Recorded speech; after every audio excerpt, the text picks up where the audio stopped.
You're listening to the King of the Fourth podcast, offering in-depth analysis on all things Boston Celtics, with your hosts, Jim and Mike Quigley.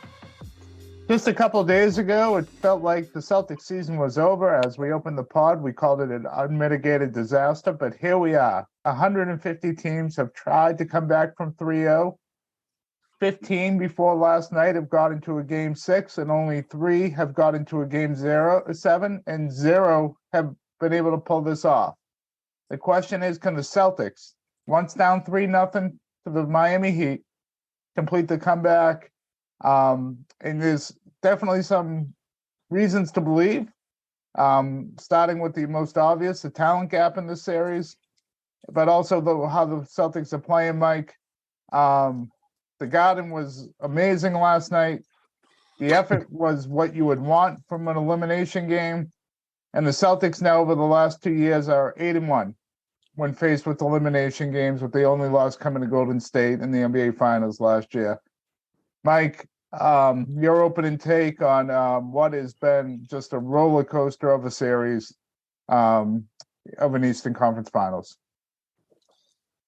I'm starting to believe, Jimmy. I'm starting to believe. I think we're seeing a different team that's more focused on the defensive end, and it's helping them stay connected offensively. I am concerned, however. I think this is the toughest game of the season for the Celtics, and I can guarantee you this.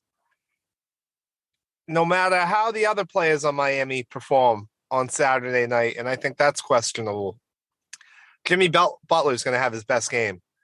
So the Celtics, when you start missing your threes, which are going to happen, and it might happen early with some nerves, are you going to put in the same effort defensively you have the last 2 nights? Because that's going to be the deciding factor. When things go wrong on offense and you turn the ball over in game 6 and you're missing a lot of open shots in game 6, are you going to make stops? Or are you going to be slow and disconnected because your offense is impacting your defense?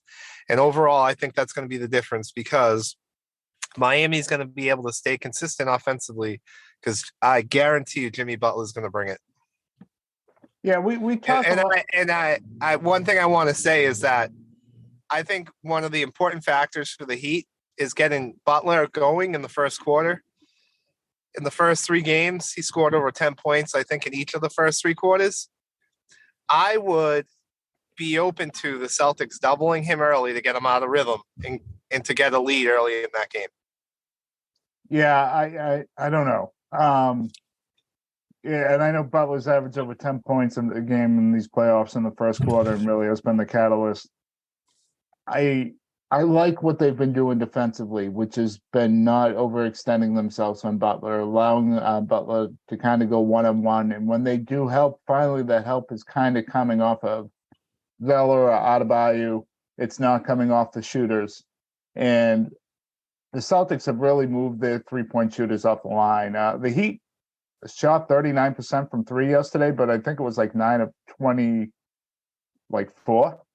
Yeah, it was low attempts. There was a real low attempt game for them, and that's coming off another one where the Celtics really outshot them both in attempts and makes in game 4, and that's been the difference. If you look at all the stats last night, they were pretty much even rebounding. The Celtics caused a few more turnovers, but points off turnovers, Miami actually beat you there. When you make a mistake, Miami scores.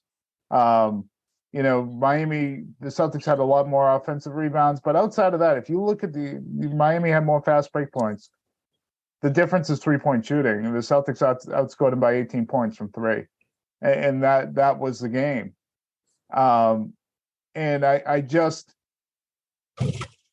you have good enough defenders where you can make things difficult. Now, if he really gets going and you want to trap him early, fine.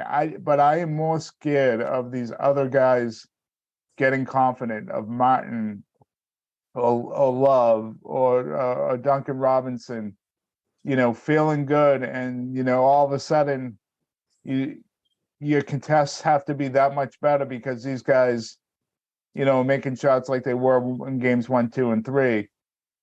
I think you need to take away that 3-point line. and stay disciplined defensively, which they certainly were yesterday. They did not, there was no helping off the corners. They let White go one-on-one. They didn't overreact to Butler making a shot. And you saw that in the third quarter too of game 4. So I understand what you're saying. You want to get the ball out of his hands and you expect him to be good, and I expect him to be good and show up too. But I would not risk the recipe of what happened in games 1, 2, and 3 of the guys getting going. And I want to turn it back to you, Mike, but I think the knee jerk here, and it's more than a knee jerk, it's right, is to talk about defense and, the effort's been better than games 1, 2, and 3. They're also making shots, and Miami is not. And part of that is because they're defending better. That's a big for part sure. of it, yeah. But the other part of there is a luck element of this that's happening, where the Celtics, are making all their wide open ones, especially early to get things going. That may not go early in game 6. You may get those same looks and they may come up short, but you got to keep shooting. And so as much as the effort needs to be sustained on defense, don't get out of your offensive principles either. And that's what ends up happening with the Celtics sometimes. Their shots miss. They kind of rush things on offense. Jaylen Brown goes one-on-one in an ISO. We saw that a bunch in the third quarter of game 3 and in the second quarter of game 3. Keep attacking and then moving the ball and looking for those 3-point shots, because it's a one consistent stat in this series. The team that wins the 3-point battle has won these games, and you are the better 3-point shooting team. So you gotta make hay there, and you can't get away from it. Even if it's not going, you got to keep moving the ball and hunt those open shots. I mean, Miami had the same amount of makes as you last night, field goal makes, but you were just so much better than 3. That was the difference. And so, that's kind of my 2 takeaways. So I think you're right. Defensive intensity needs to stay, but your offensive intensity can't wane either, which really tends to happen a lot with the Celtics. Well, it's not just defensive intensity, it's decision-making on defense too. Because I feel like there were moments where they were playing hard in games 1 and 2, and even at the beginning of game 3, but they were just making dumb decisions where they would leave shooters in the corner, for instance, to overhelp. Last night, I thought Miami may have saw something on offense that I expect to see in game 6, and my hope would be the adjustment right from the beginning in game 6 is to pick up full court. If Gabe Vincent's playing, then maybe you don't pick up full court. No, I'd test that ankle, but maybe you do. Yeah, I'd go. Yeah, maybe you do. Yeah. But if Vincent's out and they're going to have Adebayo bring the ball up, if the Celtics are just going to allow that to happen, I think the Heat saw something in the offensive sets where Al and Rob were giving him so much space to operate that they were getting basically whatever they wanted going into the paint with Adebayo bringing the ball up. So I thought, and we were texting about it, an adjustment in that for game 6 would be just to pick up full court to force somebody else to bring the ball up, because I feel like that guy's at his best in the fast break, and that guy's at his best in space when he has room to operate and drive to the basket. You saw him really struggle at the beginning of game 5 last night. Outside of that, see the fourth or third quarter where he was getting all his points, when kind of Tatum was on him and Tatum was right up in him. That's when he was turning the ball over. And then the weak side help coming and stripping the ball from him. When they create havoc around Adebayo, he seems to turn the ball over. He doesn't operate well in friction, but when he has space and he's bringing it up from half court and he has guys playing off of him, it almost like he's just super talented in that. So I hope they'll get him out of that. Yeah, I think if they have him bring it up early, just move Tatum over to him to start the game and Al to go to Love. Or I actually think Caleb Martin's probably going to – that's the adjustment I imagine Miami makes is Caleb Martin. I think they're going to start Halliburton. Halliburton? Not Halliburton. Sorry. Hightower. Highsmith.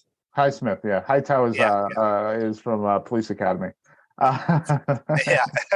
Highsmith, yeah. I think it's either one. But you could start Al off on someone else, and then you just switch it. I don't think they would continue to have Adebayo bring the ball up if it's Tatum on him. But yeah, I think that's probably the adjustment that Miami's going to make. Is they don't have a ton of guys. They really don't. A ton of adjustments. So I think you swap in either, I'm guessing it's Caleb Martin. That's what I would do. Try to get that offense going at home as quickly as possible. He's still shooting the ball well, even last night. So we try to attack that. I just think their problem is, Mike, they had to go to Bam because Gabe Vincent wasn't available and Kyle Lowry was just so bad bringing the ball up. I think he had 4 turnovers, and he could have honestly had more. And it's really that's a real question mark for the Heat going into Game 6 is how much convincing give them. Is he going to be available at all? And if he is, what percentage of himself is he? Because there is no depth at that position for them. And you saw how badly they struggled with ball pressure last night. You just look at the number of shared turnovers, and like I said, there were opportunities for even more than those. And how many of those were just pickpockets of the Celtics, stripping the ball from Lowry or, a guy who's not used to handling it out beyond the 3-point line. It's a real question of how much that gets fixed. A lot of that obviously depends on, how much Vincent can give them. And if he wasn't able to play in Game 5, how much better can it be in 48 hours? It's a real question, and it's a huge question for Miami going into this game. I agree. That's such a big loss. I mean, he was playing at such a high level, scoring, I think, over 20 points a game and shooting like 58% from the field. Celtics really didn't have an answer for him. And on the other side of it, the Celtics have to make the adjustment of what they're going to do with this Malcolm Brogdon situation. They can't afford to have him come in and play and have what happened in Game 3, because he kind of shot them out of the game in the second quarter of Game 3 with that injury. And I think you got to kind of go into this Game 6 with the plan of who that 8th guy is. Or if you play 8. Yeah. Being him. I know you think it should be Hauser. I guess I'm more comfortable with Pritchard because I saw him in big moments in the playoffs step up last year. So I kind of lean on that experience and that he's another ball handler. And he's a guy that I kind of trust to get up in people defensively. Obviously, Hauser brings a lot to the table. But it's a big loss without Brogdon, and I just don't trust him right now to play him in this game because I think it could cost you. Yeah, no, his injury, we're kind of wondering what the heck happened starting in Game 3 where he wasn't even close. And now, you're hearing that it's a pretty significant elbow strain or tear or something in his shooting hand. I can't imagine he's going to be available. He played 8 minutes last night. He was ineffective. And every possession in the postseason is magnified, especially in an elimination game. Every possession matters. You can go back and you think of big games over the year for the Celtics and close games. I think back to 2018 Game 7 against Cleveland and the missed opportunities they had and how one possession could have swung that for them.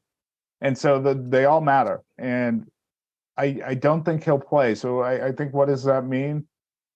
That means the ball is going to be more in Jason Tatum's hands. Because, it does hurt, this injury. I'm actually more worried about it for Game 6 than I have been for any other game. Because you have no bench scoring. Yeah, and he's all season has gotten them out where, they're struggling to score, and he just kind of individually makes a few plays and gets the offense back going again. So where's that going to come from? I don't know if I'm actually comfortable with Peyton Pritchard. Look, he's a good player. He works on defense. He does his best to get off his own shot, but his size really does hurt him. And teams expose that in the playoffs. I think if they do go 8, I'd prefer to see Tatum with the ball, or Smart or White, and get an extra guy in the corner that can make shots. And I actually think House is a better defender. I think House is a much better defender than we realized to begin the year, and that the NBA really hasn't caught up to yet. And so the other advantage, especially in the non-Jimmy Butler minutes, I'm actually fine with like Caleb Martin or someone hunting Hauser, because it hasn't worked all year when teams have done that. And it seems to get them out of what they actually should be doing. They see this goofy white kid from Wisconsin, and they think they can go at him, and it really hasn't worked.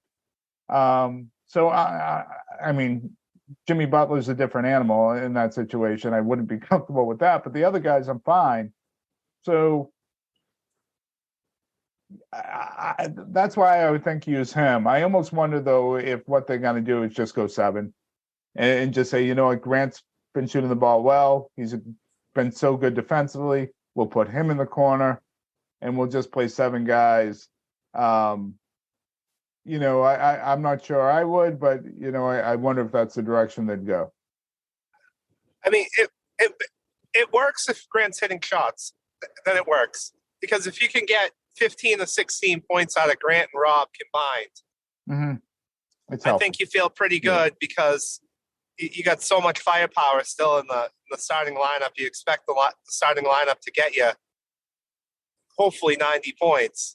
That's a lot, though, that you're asking out of your starting lineup. So I think I think it makes sense that during those non-Jimmy Butler minutes, if Derek White's not hitting shots or Marcus Smart's not hitting shots tomorrow night, that you give Hauser or Pritchard a run to see if you can get a spark off your bench to hit some open threes, because you're going to need it from somebody. Either it's going to be Smart and White again, or it's got to be somebody else. Yeah, and I think that's where they really miss Malcolm Brogdon. And I know I'm really pushing the Hauser narrative here, but he hit a shot last night, you know, which kind of closed the game.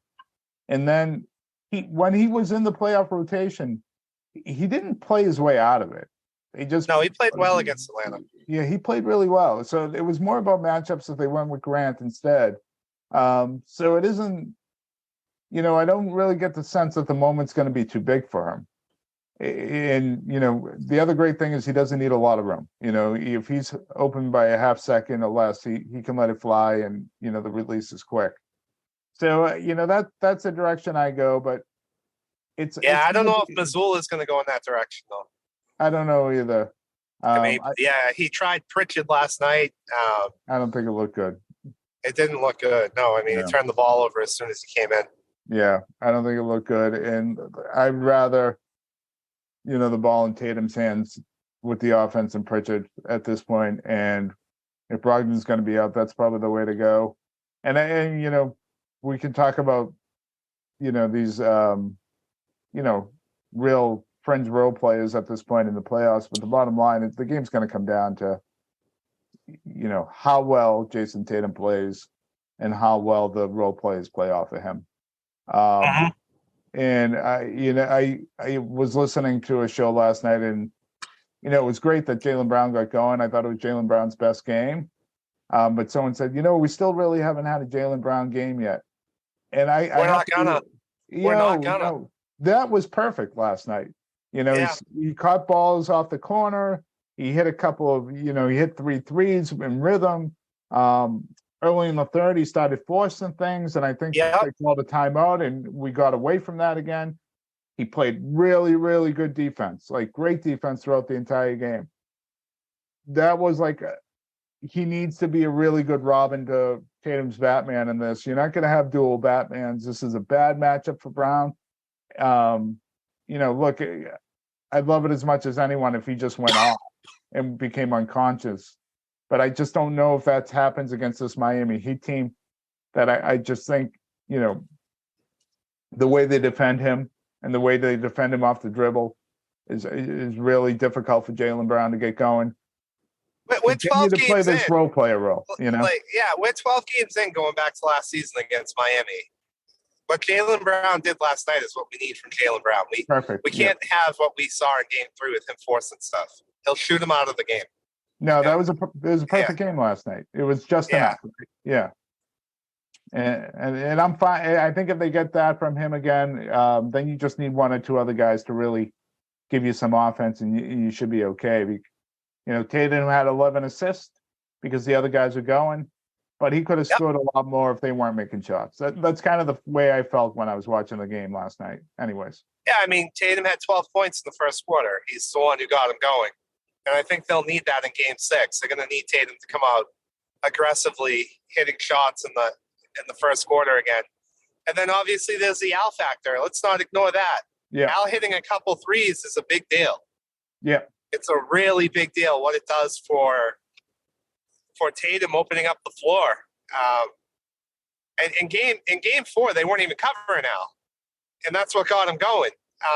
Game 5, they were still kind of slow to get out to Al. I would expect that they're going to be paying a little bit more attention to Al in game 6, which might open up driving lanes early for Tatum. So that's big. If Al can hit 2 or 3 3-pointers again, I think it heavily favors the Celtics to pull up this upset on the road on Saturday. Yeah, and I'm not even sure if he hit a 3 or not last night. Did he? Had 6 Oh, yeah, points. he did. He hit a big one from the corner. He did that like little shimmy, or maybe it was a 2, like a very long 2. It was a long 2. He's 0 for 3. Okay. Yeah, I know what you're talking about. His foot was on the line. What he gave them, though, last night, and it's something he can continue to give them because Miami doesn't have much size. He was a real problem for them on the offensive glass. Yep. He kept possessions alive, and so he gave White, Smart, Brown, and Tatum other opportunities to make threes and make shots. He felt like he had 3 or 4 he had 5 offensive rebounds of his 11 rebounds last night. His defense was great too last night. Yeah, he was much more engaged. It felt like, so he needs to give them 1 or 2 or both of that in game 6, where it's either he's getting it done on the glass in the defensive end, or he's hitting some shots. They're gonna need, especially with Brogdon out, these guys to continue to contribute, and it's going to be hotter. It's always hotter on the road, and this is going to be for Miami. I feel like tomorrow night is a game 7. They need to treat it like an elimination game. They're at home. All the momentum's in the Celtics side right now. You're going to get Miami's best effort. And I think I texted you last night, and I know you said it on the pod, this is going to be the toughest game of the season for the Celtics. I feel like this is the toughest game of the year for both teams. It's just going to be a grind it out.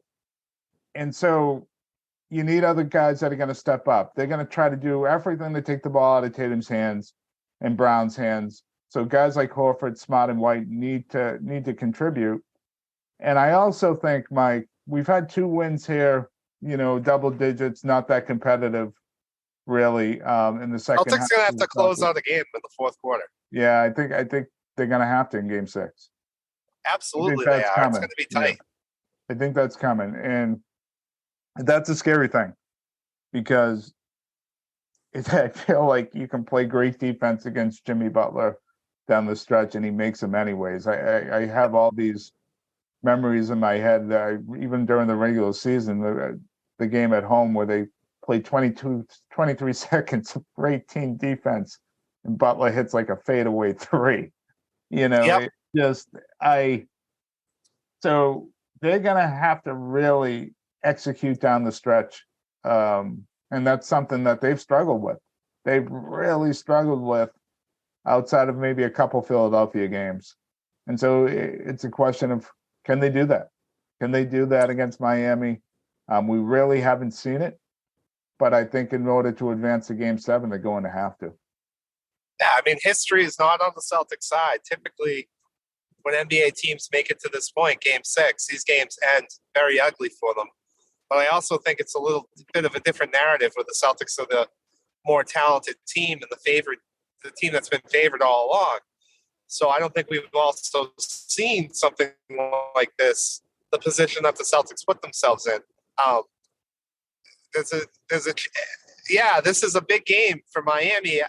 even if the Celtics win on Saturday, I do worry about them running out of gas going into Monday, but we'll see. Let's take care of Saturday first. This is going to be, I hope Miami invites Derek Jeter and Alex Rodriguez to come to the game again. I know. Look, I'll be honest. I think to me, Game 6, I think is the series. It's for both teams. I think if the Celtics can find a way to get past Miami on Saturday night, you worried about the Celtics run out of gas. I think Miami's a banged up team. I think they're mid-level talent guys going on the road on a Game 7 in a position they really haven't been in. I think it could be a bloodbath back here in Boston. Jimmy, you realize if the Celtics pull this off, if they win on Saturday and then win on Monday, they're going to be 6-0 this postseason in closeout games. Yeah, they're 8-1 over the last 2 years. So when their back's against the wall, they are, they fight. The problem is that when things go well, or they feel like they can afford to lose a game, they screw around and put themselves in this spot. They really shouldn't be. This should be. They should have won Game 2. They should be up 3-2 at worst right now. Game 1, Miami shot lights out. Game 3 felt like there was no way you were winning, even if your effort was better. Game 1 you could have won, but still. All right, let's just say Game 2 they should have won. This should be 3-2 Celtics with a chance with 2 shots to close it. Instead, they screwed around. And they've got themselves. They only have themselves to blame for the position they're in. But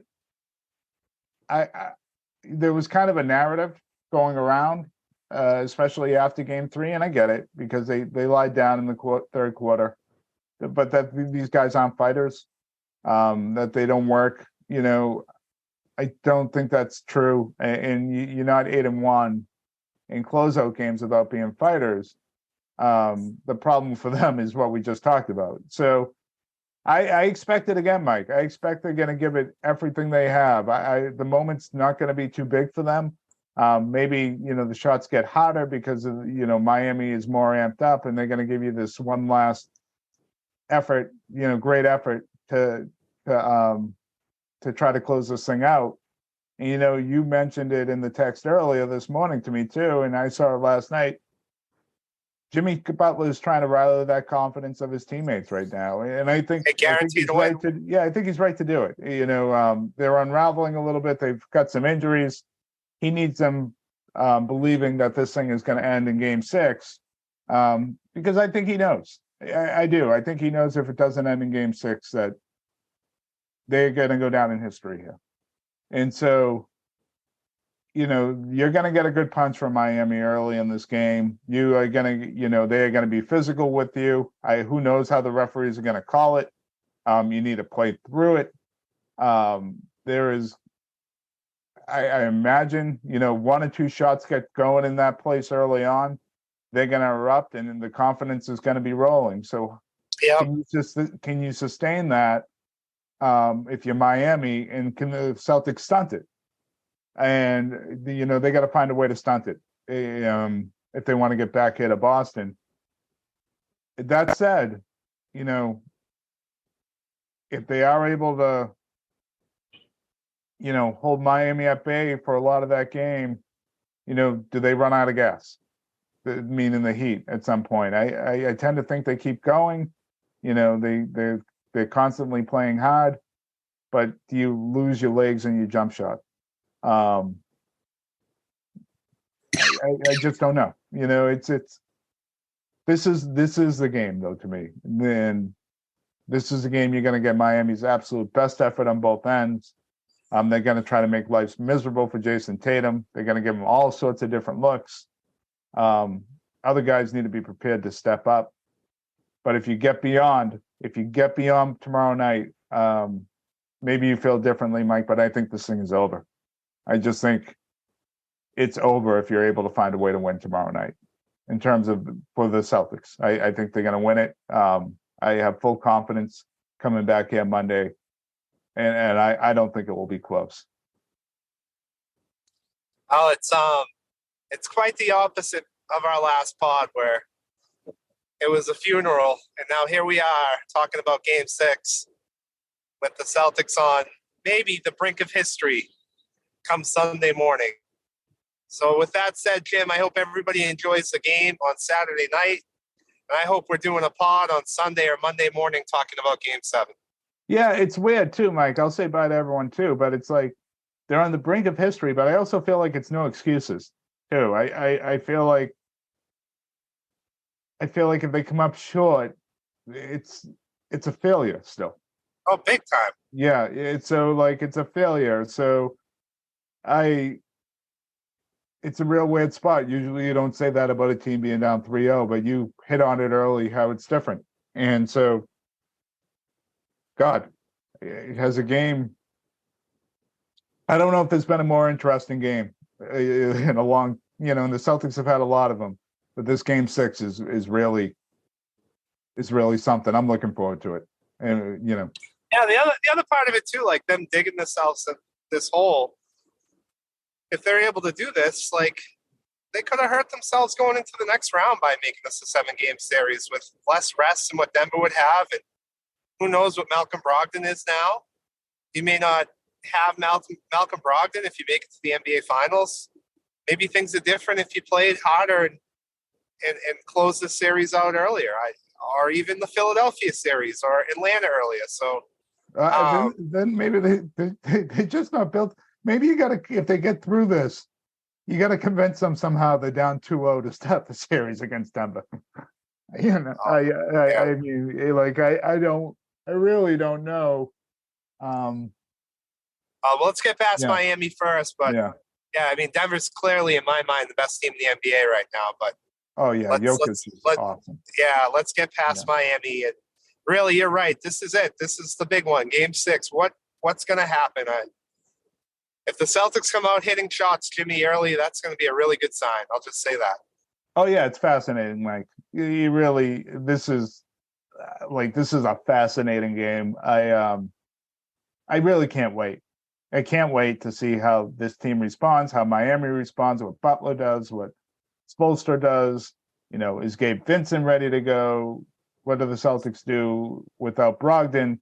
How do they, who contributes outside of Tatum and Brown?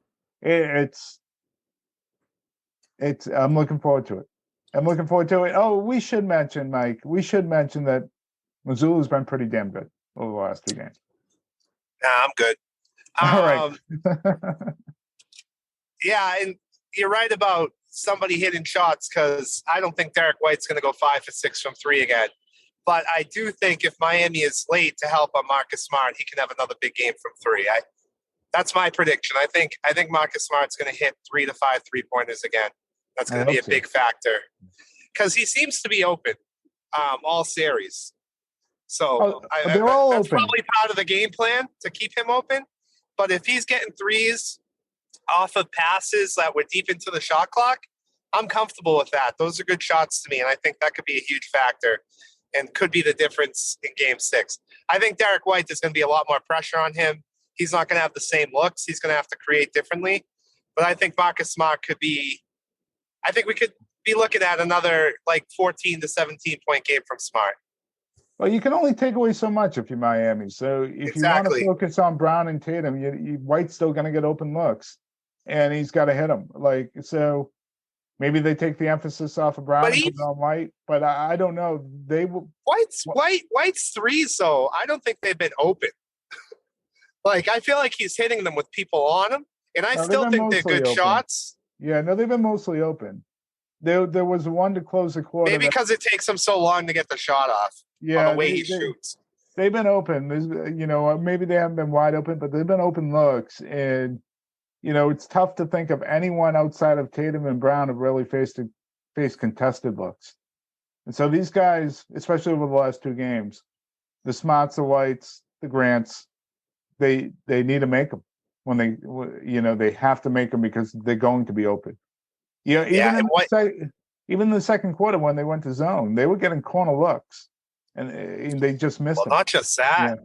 I mean, if they wanted it, and I understand why they don't take it, but Grant and Al Horford have that 2-point jump shot all day if they ever want it. Yeah. If they ever want it. But, the last thing I just want to say, too, is as soon as you make a stop, especially if Derek White's on the floor, get the ball in his hands and just go. Oh, yeah. Just go. They did that early in the game yesterday. Yeah. Yeah, because I think that's when. Yeah. Mm-hmm. All right. All right, Jim. I can't Here wait. we go. Big game. Yep. I'll talk to you. Bye. Bye.